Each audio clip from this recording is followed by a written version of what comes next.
Hello बच्चों, आज हम क्लास 11 का नेक्स्ट टॉपिक जो पढ़ने वाले हैं उसका नाम है काइनेटिक एनर्जी। इससे पहले बच्चों हमने वर्क के टाइप जिसको अपन नेचर ऑफ वर्क डन भी कहते हैं, ठीक है, conservative force, non conservative force, ये सब पढ़े हैं। अगर आपने नहीं देखे तो आप प्लेलिस्ट में जाना और वो इससे पहले की जो लेक्चर है वो आप देखना, ताकि आपको इससे पहले की जो मैंने चीजें पढ़ाई है वो आपको समझ में आए। ठीक है, ऐसा नहीं कि आप डायरेक्ट किसी 20 टॉपिक में आए तो उसमें ये हो सकता है कि जब भी हम किसी 20 टॉपिक में आते हैं तो अगर आपको पीछे का प्रीवियस नॉलेज नहीं है या नहीं आता है तो फिर आपको दिक्कत हो सकती है। लेकिन अगर आपको लगता है कि आपको आती है चीजें तो ऐसा जरूरी नहीं कि आप पीछे का देखें। जो आपके पास में अगर पीछे का नॉलेज है तो आप जो करंट सेशन में जो चल रहा है वो भी आप देख सकते हैं। तो ये कोई दिक्कत नहीं है कि आपका अगर वो नहीं देख के रखा है। डिपेंड ये करता है कि आपको आता है कि नहीं आता है। अगर आपको आता है तो कोई दिक्कत नहीं है, लेकिन अगर आपने नहीं आता है तो प्लीज आप प्लेलिस्ट में जाके पीछे के सेशन देखना, ताकि हम ये काइनेटिक एनर्जी का कंसेप्ट भी ढंग से समझ पाए। इससे पीछे का अगर मैं सेशन की बात करूं बच्चों, तो इससे जस्ट पीछे वाले लेक्चर के अंदर बच्चों मैंने कंजर्वेटिव और नॉन कंजर्वेटिव फोर्स के बारे में बताया था, और मैंने उसमें एक आपको ट्रिक भी बताई थी कि आप किसी भी फोर्स को कैसे आइडेंटिफाई कर सकते हैं कि वो कंजर्वेटिव है कि नॉन कंजर्वेटिव है। मतलब नाम से तो पता लग जाएगा कि जैसे कि आपके पास में एग्जांपल दे कि इलेक्ट्रोस्टैटिक और फ्रिक्शन फोर्स में से कौन सा कंजर्वेटिव है, तो ये तो आपको पता है कि इलेक्ट्रोस्टैटिक जो फोर्स है वो बच्चों कंजर्वेटिव फोर्स है, जबकि आपके पास जो फ्रिक्शन फोर्स है वो एक नॉन कंजर्वेटिव फोर्स है। क्यों कंजर्वेटिव है, नॉन कंजर्वेटिव है, ये आप पीछे के जो लेक्चर है उसको देख के आपको ये बात पूरी पता चल जाएगी कि हम उसको किसको कंजर्वेटिव कहते हैं, किसको नॉन कंजर्वेटिव कहते हैं। उसको हम डिस्कस यहाँ नहीं करेंगे क्योंकि आज का जो लेक्चर है वो उसके आगे का है। तो हम अगर पीछे वाला रिपीट करेंगे तो उससे वो इररिलेवेंट बन जाएगा आपके पास में जो टॉपिक। ठीक है, तो लेकिन वो देखना, लेकिन अगर आपके पास कोई इक्वेशन आ जाए, जैसे मान लो आपके पास में इक्वेशन आ जाए बच्चों की F is equal to 2xi cap, ठीक है, प्लस बच्चों 3j प्लस बच्चों 6yzk, ठीक है, ये एक फोर्स की इक्वेशन गिवन है और आपको डायरेक्टली पूछे कि ये जो फोर्स है ये कंजर्वेटिव फोर्स है कि नॉन कंजर्वेटिव फोर्स है, तो ये आप डायरेक्ट आप बताओगे कैसे। तो उसके लिए मैंने आपको एक ट्रिक बताई थी, अगर आपको पता है तो मैंने बताया था आपके पास में कि ये वहां पे एक मेथड पता होना चाहिए, ये ट्रिक पता होना चाहिए कि dfx dy is equal to बच्चों dfy dx, ठीक है, और बच्चों क्या dfy बच्चों dz is equal to dfz upon dy, और बच्चों कौन सा dfx upon dz is equal to dfz upon dx। अगर ये तीनों ही कंडीशन इस फोर्स के लिए अप्लीकेबल है तो then you can say easily this force is a conservative force, otherwise it will be non conservative force. ठीक है, तो ये हमने पीछे के लेक्चर में पढ़े हैं। अगर वो नहीं देखे तो प्लीज वो देखना जरूर, क्योंकि आपको ऐसे, क्योंकि ये काम के हैं, क्योंकि किसी भी कंजर्वेटिव फोर्स से वर्क डन होता है क्लोज पाथ में बच्चों जीरो होता है, और अगर वर्क डन जीरो होता है किसी कंजर्वेटिव फोर्स से, तो जैसे कि इसमें न्यूमेरिकल कैसे, ये किस तरह से आपको न्यूमेरिकल में हेल्प कर सकता है वो बता रहा हूं मैं, बाद में देखते हैं काइनेटिक एनर्जी। पहले स्टार्ट कर दी तो थोड़ा बदल देते हैं। मान लो बच्चों आपके पास में कोई न्यूमेरिकल गिवन हो, ये एफ और एक्स का डायग्राम है, मतलब फोर्स और डिस्प्लेसमेंट के बीच का ग्राफ है, ठीक है, और आपको एक बता दें कि यहाँ पे जो फोर्स लग रहा है बच्चों, ठीक है, और वो जो फोर्स लग रहा है, ठीक है, जैसे मान लो कोई पार्टिकल है वो ए से बी, बी से सी से डी के ऐसे, मतलब ये फोर्स लग रहा है, तो उस कंडीशन में बच्चों इस कंजर्वेटिव या जो भी ये फोर्स है, इस फोर्स के थ्रू आपके पास में वर्क कैसे होगा, मतलब कितना आएगा, तो वो फाइंड करने के लिए क्या करना पड़ेगा, तो पहले आप ये चेक करो कि this force is a conservative force और नॉन कंजर्वेटिव फोर्स। अगर ये तीनों मेथड अप्लाई करके देखोगे, मतलब ये चीज अप्लाई करके देखोगे, तो अगर आपके पास में तीनों ही जो ये पॉइंट है अगर ये उसके लिए वैलिड है, तो आप फिर कह सकते हो कि ये कंजर्वेटिव फोर्स है और कंजर्वेटिव फोर्स है। अगर ये कंजर्वेटिव फोर्स है तो आप कहोगे कि कंजर्वेटिव फोर्स में किसी क्लोज पाथ में क्या क्या जो वर्क डन है वो जीरो है। ठीक है, आप ये कह सकते हो कि बाद में कि work done by this force is called is zero because this is a force conservative. अभी अपन को पता नहीं कि कंजर्वेटिव है, लेकिन ये तीनों पॉइंट अगर ये क्या करता है, एग्री करता है, फॉलो करता है, तो हम इसको कंजर्वेटिव कह देंगे। तो ये आपको इन तीनों पॉइंट से आपको चेक करना पड़ेगा कि कंजर्वेटिव है कि नॉन कंजर्वेटिव है। अगर आप चेक कर पाते हैं तो फिर आपको ये वर्क डन निकालने की जरूरत नहीं है, क्योंकि आपको पता है कि किसी भी क्लोज पाथ के अंदर बच्चों जो वर्क डन होता है वो कितना होता है, जी होता है। ये आपको पता होना चाहिए। तो ये हेल्प मिलती है हमें कि कंजर्वेटिव नॉन कंजर्वेटिव फोर्स से अगर आपको वर्क डन निकालना हो तो वो किस टाइप से आपको हेल्प कर सकता है बच्चों। ठीक है, अब इंपॉर्टेंट जो बात है कि इंपॉर्टेंट का मतलब हम ये कह सकते हैं कि आगे की अगर लेक्चर की बात करें तो हम आज के जो लेक्चर लेके आए वो काइनेटिक एनर्जी के ऊपर बेस्ड है। काइनेटिक एनर्जी क्या होता है, और हो सके तो अगर कुछ प्रॉब्लम ना रही तो हम काइनेटिक एनर्जी के बाद में वर्क एनर्जी थ्योरी भी पढ़ लेंगे। तो सबसे पहले इसके बारे में मैं बता चुका हूँ, कंजर्वेटिव और नॉन कंजर्वेटिव के बारे में। तो ठीक है, और जब अभी एक दो लेक्चर होने के बाद में हम कुछ पीवाईक्यू भी लेके आएंगे ताकि हम 5-7 न्यूमेरिकल भी करें जो अब तक हमने पढ़ा है उनके ऊपर। ठीक है, तो आज का जो आपके पास में टॉपिक है बच्चों, ठीक है, उसका नाम आपके पास में बच्चों काइनेटिक एनर्जी। ठीक है, काइनेटिक एनर्जी, ये आपके पास में एनर्जी। और मैं काइनेटिक एनर्जी पढ़ाने से पहले थोड़ा मैं आपको एनर्जी के बारे में ओवरव्यू बताना चाहूंगा। कैसे बच्चों एनर्जी क्या होती है, अगर आपने इससे पहले के लेक्चर अगर देखे हैं तो हमने उसमें देखा होगा कि हमने इससे पहले के जो भी लेक्चर बच्चों देखे हैं उसके अंदर हमने वर्क डन ही पढ़ा है केवल। किसी कांस्टेंट फोर्स के थ्रू, किसी वेरिएबल फोर्स के थ्रू, फोर्स और ग्राफ के फोर्स और डिस्प्लेसमेंट के बीच में जो ग्राफ बनता है उसकी वजह से वर्क डन पढ़ा है। लेकिन अब अगर यहाँ एनर्जी की बात करें तो एनर्जी क्या होती है, तो आप देखोगे कि बच्चों जो आपके पास में एनर्जी होती है, एनर्जी, ठीक है, ये एनर्जी क्या होती है, ये एक एनर्जी होती है कैपेबिलिटी। ठीक है, ये आपके पास में होती है कैपेबिलिटी। आप इसको कैपेसिटी भी कह सकते हैं। एक कैपेसिटी होती है, पर एक किस चीज की कैपेसिटी होती है, क्या करने के लिए, तो ये किसी भी काम को करने की ऐसी कैपेसिटी, वर्क डन। ठीक है, काम करने की कैपेसिटी को बच्चों क्या कहते हैं, एनर्जी कहते हैं। ये ध्यान रखना क्या कि इसको ऐसे कह सकते हैं कि the capacity to do work done is called energy. किसी भी काम को करने की जो कैपेसिटी होती है, वर्क को करने की जो कैपेसिटी होती है, उस कैपेसिटी को किस फिजिकल क्वांटिटी की फॉर्म में मेजर करें तो दैट इज कॉल्ड एनर्जी। हम एनर्जी की टर्म में उसको रिप्रेजेंट कर सकते हैं या कह सकते हैं उसको एनर्जी कर सकते हैं। वर्क डन कितना हुआ, तो वर्क डन तो हो गया, लेकिन उस वर्क डन करने के पास में जिस एजेंट ऑफ फोर्स ने वो वर्क किया है उसके पास में और कितनी कैपेसिटी है। ठीक है, या मतलब और कितना उसके पास में कैपेसिटी है ये वर्क डन करने के लिए, तो उस कैपेसिटी को हम क्या कहते हैं, एनर्जी कहते हैं। अब ये जो एनर्जी है, छोटी छोटी अगर बातें इसमें देखें तो ये जो एनर्जी जो होती है, ये एनर्जी जो होती है, इस एनर्जी की जो एसआई यूनिट जो होती है, एसआई यूनिट, ठीक है, वो आपके पास में होती है जूल। एनर्जी की एसआई यूनिट होती है जूल। ठीक है, इस एनर्जी का जो डायमेंशनल फॉर्मूला अगर देखें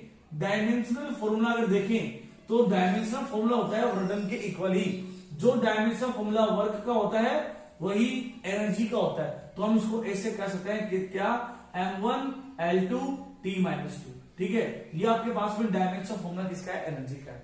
ध्यान ही भी देना आप लोगों को कि जो एनर्जी है ये एक तरह से स्केलर क्वांटिटी है। ये स्केलर क्वांटिटी है। स्केलर क्वांटिटी का मतलब ये हो गया कि ये डायरेक्शन के ऊपर डिपेंड नहीं करती। ठीक है, ये ध्यान रखना। तो ये 3 पॉइंट बहुत बेसिक पॉइंट है, ये आपको ध्यान रखना है कि जो एनर्जी है उसकी एसआई यूनिट जूल होती है। ठीक है, और एनर्जी की जो डायमेंशन फॉर्मूला होता है वो आपके पास में m1 L2 T - 2 होता है। ठीक है, चौथी बात आपको ये भी ध्यान रखना है कि जो एनर्जी होती है वो इसकी जो स्केलर, ये एक स्केलर क्वांटिटी है, क्योंकि एनर्जी को जब भी हम रिप्रेजेंट करेंगे, ठीक है, तो उसको केवल मैग्नीट्यूड की फॉर्म में ही रिप्रेजेंट किया जा सकता है। डायरेक्शन की जरूरत नहीं होती है एनर्जी को रिप्रेजेंट करने के लिए। एक छोटी सी बात अब यहाँ पे और थोड़ी और एक्सप्लोर कर लेते हैं। इसके लिए बच्चों एनर्जी के बहुत सारे टाइप्स हैं। एक्सप्लोर टाइप्स की बात करें तो आप ये से कह सकते हो कि मैकेनिकल एनर्जी, ठीक है, वैसे हमें काम का नहीं है, लेकिन टाइप आपको पता है, टाइप तो बहुत सिंपल बात है, ठीक है, मैकेनिकल एनर्जी कह सकते हो। दूसरी आप कह सकते हो इलेक्ट्रोस्टैटिक एनर्जी या इलेक्ट्रोपोटेंशियल एनर्जी। इलेक्ट्रोपोटेंशियल एनर्जी, इलेक्ट्रोपोटेंशियल एनर्जी, ठीक है।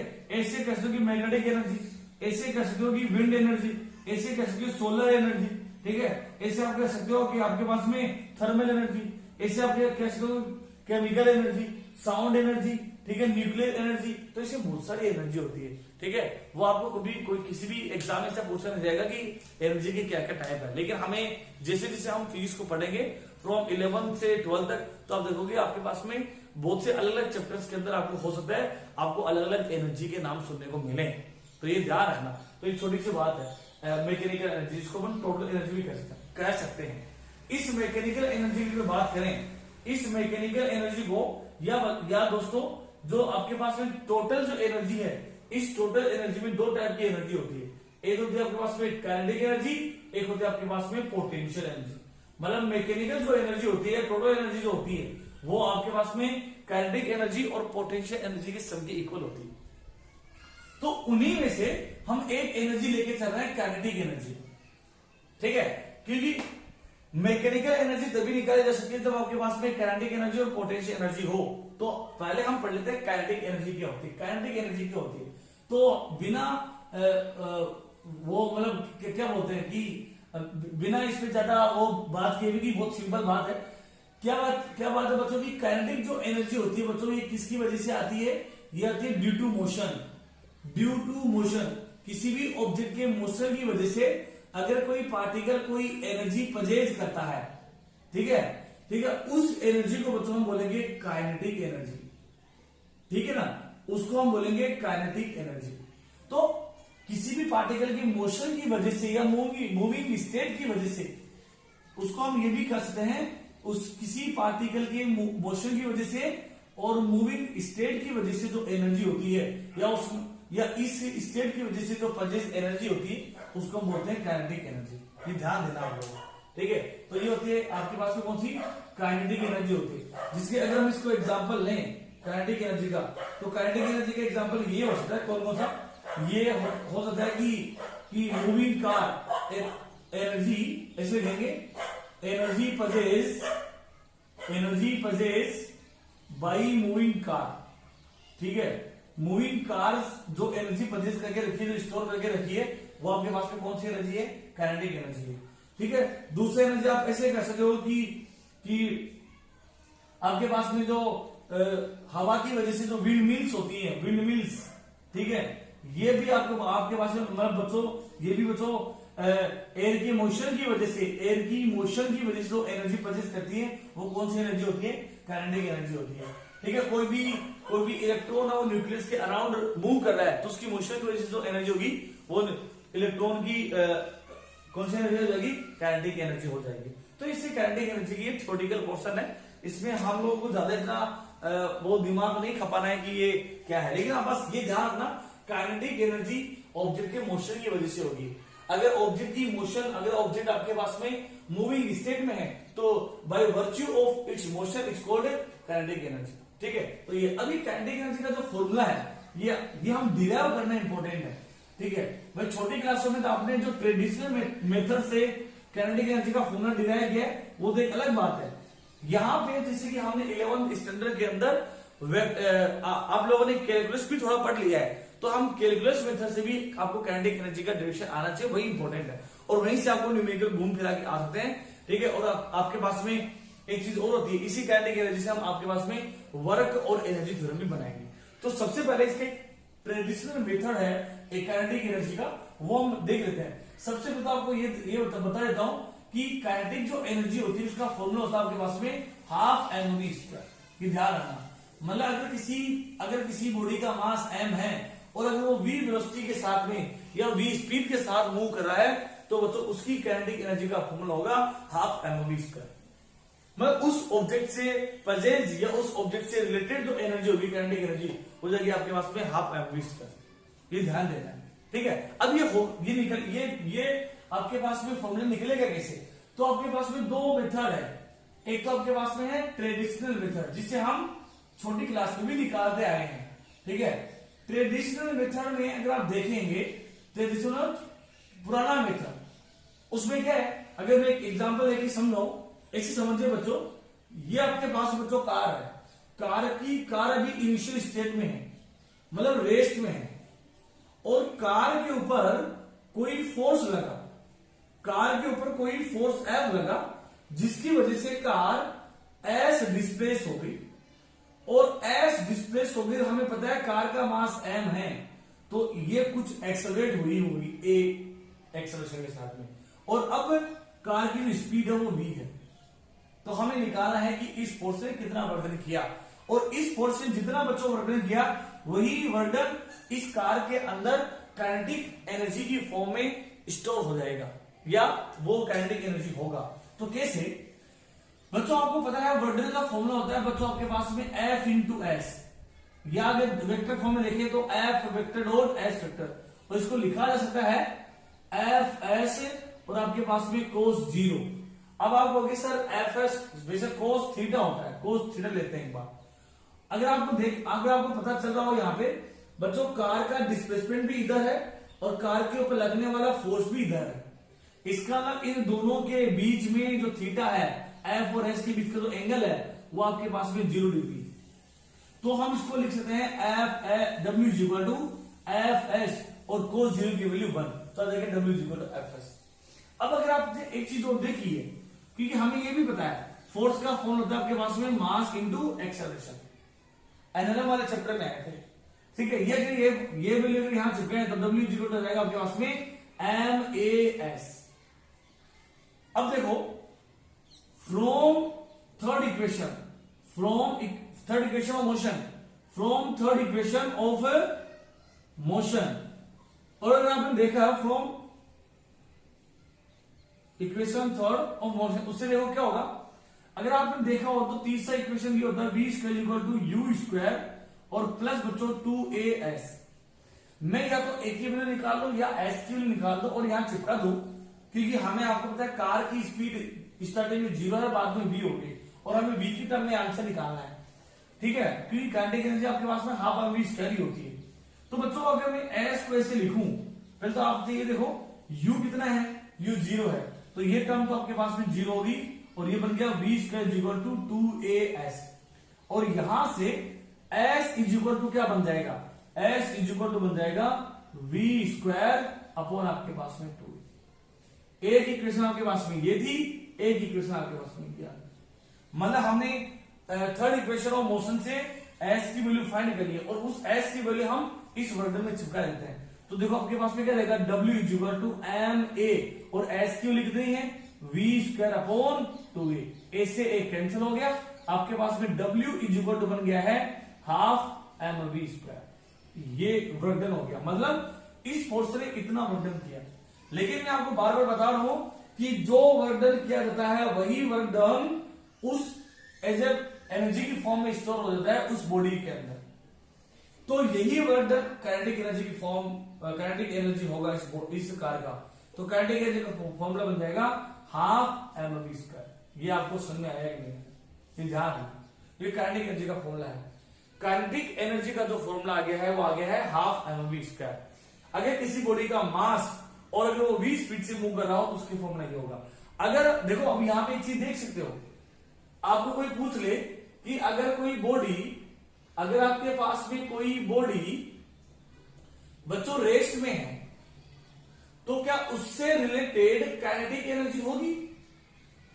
तो आप कहोगे नो, काइनेटिक एनर्जी नहीं होगी, काइनेटिक एनर्जी की वैल्यू 0। आप बता सकते हो क्यों? क्योंकि काइनेटिक एनर्जी परचेज होती है किसकी वजह से? मोशन की वजह से, जो कि यहाँ पे v की वैल्यू कितनी है बच्चों? 0 है, तो काइनेटिक एनर्जी भी क्या बन जाएगा? 0 बन जाएगी। अगर कोई बॉडी रेस्ट में है तो उसके पास में किसी टाइप की कोई काइनेटिक एनर्जी नहीं होगी, उसके पास में बाद में कोई दूसरी एनर्जी होगी। हम बताएंगे आगे कि किसी भी ऑब्जेक्ट की मोशन उसके क्या बोलते हैं पोजीशन की वजह से कौन सी एनर्जी होती है, उसको बोलते हैं पोटेंशियल एनर्जी। लेकिन हम केवल काइनेटिक एनर्जी पढ़ रहे हैं। तो काइनेटिक एनर्जी में आपको ये ट्रेडिशनल मेथड आपको समझ में आया होगा। अब एक आता है कैलकुलस मेथड से, कि अब इसी काइनेटिक एनर्जी को अगर आपको कैलकुलस मेथड से डिराइव करने के लिए बोले रहे तो आप किस तरह से डिराइव करेंगे? ठीक है, तो वो भी कर लेते हैं। उसके लिए क्या करना पड़ेगा? देखो कैलकुलस मेथड से हम अगर हमें काइनेटिक एनर्जी निकालनी है तो बच्चों कैसे करेंगे, ऐसे समझिए। देखो आपको पता है वर्क डन, जैसे मान लो अभी तो हमने बता दिया कि कार आपके पास में टोटल डिस्प्लेस एस हुई है। अगर छोटा सा डिस्प्ले लेता मैं डीएस तो छोटा सा वर्क डन डीडब्ल्यू, और for very small displacement work done is also very small and that small work done will be, बच्चों क्या देगा, F into DS. Force and displacement both are in same direction, that's why angle between them is zero. ठीक है, और कितना आपके पास में ये कोस जीरो की वैल्यू 1। लेकिन अगर आपको टोटल वर्क डन फाइंड करना है फ्रॉम जीरो से लेकर यहां तक, मतलब यहां इस टोटल डिस्प्लेसमेंट के लिए, तो आपको क्या करना पड़ेगा, इसको इंटीग्रेट करना पड़ेगा।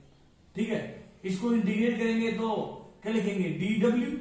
और आप देखो बॉडी कहां से कहां वो हो रही है, इसकी क्या बोलते हैं, जीरो से लेकर v स्पीड तक ये एक्सीलरेट हो रही है। ठीक है, अब देखो w is equal to zero से लेकर v, और dw को लिखा जा सकता है क्या, इसको लिखेंगे f इंटू डी एस।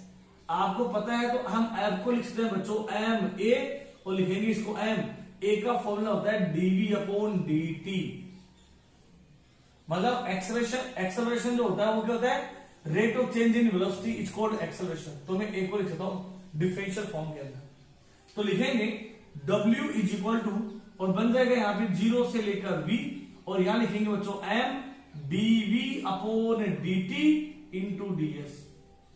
और इसको भी और लिखा जा सकता है कैसे, w जीरो से लेकर v, देखो m और मैं dv को ऐसे लिख रहा हूं, और जो dt है वो ds के नीचे भेज रहा हूं, ds के नीचे भेज रहा हूं, इस dt को ds के नीचे। तो आपको देखने को मिलेगा, क्या मिलेगा कि आपको ये पता है कि ds अपॉन dt, क्योंकि ds तो क्या है, वेरी स्मॉल डिस्प्लेसमेंट है, और अगर डिस्प्लेसमेंट में टाइम के रिस्पेक्ट में चेंज हो तो ये बन जाता है वेलोसिटी। ठीक है, तो ये क्या बन जाएगा, w इज इक्वल टू, और कार एक्सेलरेट हो रही है जीरो टू v, वो बन जाएगा एम वी और dv। देखो ये बन गया आपके पास में v और ये dv यहां पे। अब देखो क्या यहां पे इस कार का मास कांस्टेंट रहेगा, मास तो कभी वेरी करता ही नहीं है। ठीक है, एक रिलेटिव वाली कंडीशन को हम नहीं अगर छोड़ दें तो ऐसे नॉर्मल